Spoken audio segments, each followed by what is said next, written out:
Welcome to Clark County Today. I'm your host, David Medor.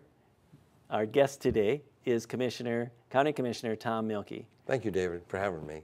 My pleasure. Tell us about the charter vote that just happened a few days ago. It went down in flames. It went down in flames. It had a little history to it. We had promised people we'd put this on for a vote this year after some classes explaining what a charter is and is not. But it was only the first step. It wasn't about charter yet. It was about allowing freeholders to be on the ballot this year. They have to sign up in the first weeks of June to become a freeholder. And we were going to have 5 freeholders from each commissioner district. Mm-hmm. And after we did this, we as a board promised that we would allow freeholders to sign up and be on the ballot. Well, it came up, and in the last 2 weeks, after this whole year, in the last 2 weeks, a whole bunch of negative things came up of people that didn't want it. And turned the tide. I think it's been turned into a political thing because of the effects it may have. Oh. And if I understand correctly, and correct me if I'm wrong, there were 2 primary things that charter type of government for the county was supposed to do, or potentially likely would do. One, it would give the people of this county an initiative process so that we could vote on issues like potentially the CRC light rail crossing project. Mm-hmm. The other thing it would do is that it would ensure that each of the county commissioners were voted by the people in their district. And right now, the general election determines who's going to be the county commissioner regardless of the district. Is that correct? And that's voted county-wide. And this would have potentially fixed that. When it does, right. As it is today, we vote in the primary in the district, but not in the general election. And for the last 2 decades, for example, North Clark County, the person who was winning never won in the primary.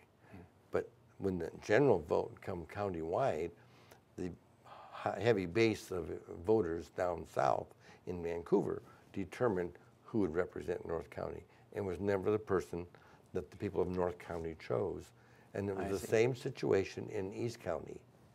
So the idea behind having districts is that each area is a little more focused. You can have that area can have their county commissioner who pays attention to them, and those if they're not representing them well, then that district has the power to remove them or to vote them out at the next election. That's correct.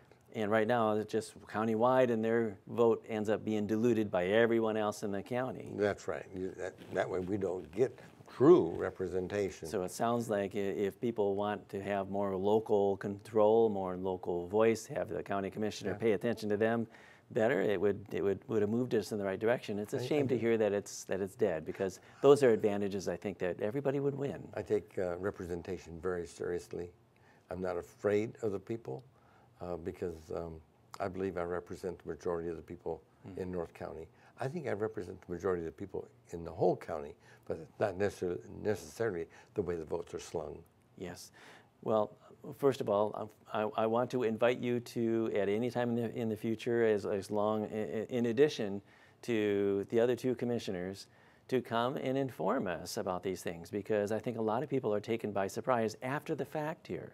This vote is already happened, so this is dead. It went sideways. You know, when we make a promise, when I make a promise, I stay to it. There was nothing earth-moving about this movement or the putting the freeholders on the ballot. So that promise you're talking about is that 1 year ago, there was a promise made by the commissioners that said, we're going to study this for a year and put it on the ballot. Yes. And that's what's not happening now. Yeah, the people came to us and said they were going to consider collecting signatures to get it on the ballot. And we said, no, we want to represent you. We'll put it on there for you. But we want to educate the people so that they know what it is and what it is not. So if people wanted those 2 advantages, and I suppose there are some people that think, well, we don't want either one of those things, but I would assume that most people would, because it gives more power to the people. Yeah. If they wanted to say, well, we want this this particular thing to happen, rather than go through a study process, suppose they just say, we want a charter government and county government, and we want these two issues to be the two main things, the privileges that we gain, the rights that we gain. Can they do that? Or do you have to go through this year or two study process? Once we are a charter county, we don't have to. I mean, before, just to try to get to the charter county, do you still, does that process to get there, does it always require a year or two of study? It starts with the freeholders, yes. It starts with the freeholders.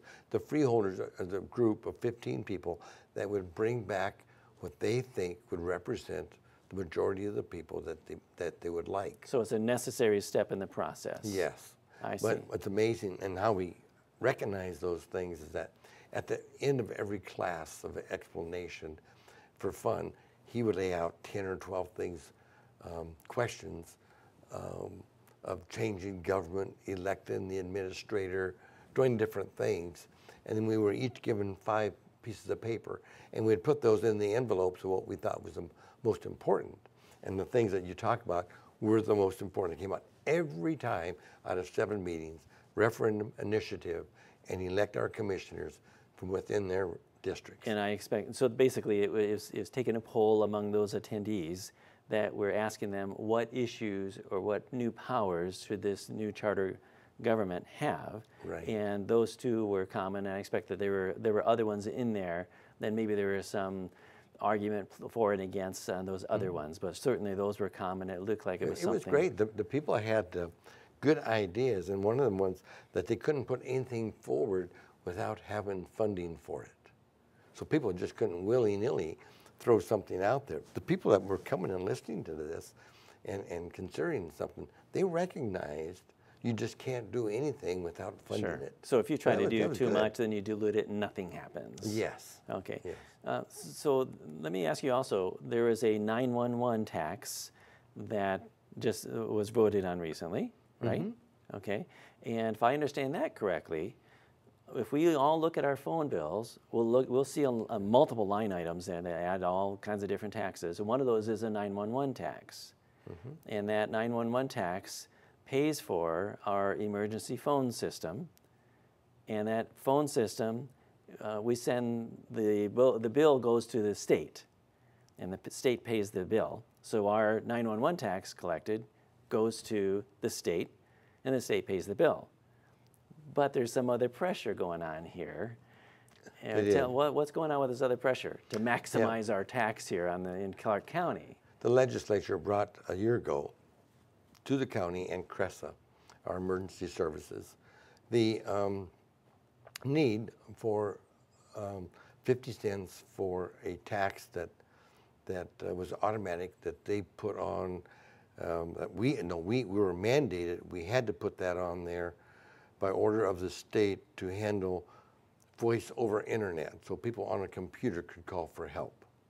At that time, they said, we also want you to vote on, the Board of Commissioners, vote on a 20-cent additional tax per line, be internet, telephone, cell phones, every phone. And at that time, we said, no, we don't think we want to do that. We had, I think it was $2.1 million in reserves. So we did not need that revenue. We didn't need that, but the state was mandating, saying if we didn't put that 20-cent tax on, which is the maximum allowable, and that's when they set that, they moved that maximum up, that if we didn't tax that maximum that they set, they would stop paying our 911 bill. Okay. So in other words, they're putting pressure, the state was putting pressure on Clark County, saying that we want you to raise your tax to the maximum, add this extra tax to each of our phone bills, and not just the landlines, but all the cell phones as well. Everything. Everything. Yes. And if you don't do that, we're going to penalize you, and we're going to stop paying your, how much hundreds of thousands of dollars is our 911 About $500,000 a month is about what it is. Does that seem right to you? No, no, it's not right. It is. They didn't want to take a tax vote, so they turned and mandated with punishment if we didn't do it down here. And I guess the problem that I'm having, we were only short $300,000 from the maintenance and operation of the program we had going. the tax that they want us to put on raises $1.1 million. So even after... So we could raise our tax some we could adjust, to cover that. We could adjust by priority our budgets and fund it from within our existing current budget in the county. But now we have to turn around and tax the people by almost a mandate over $1 million.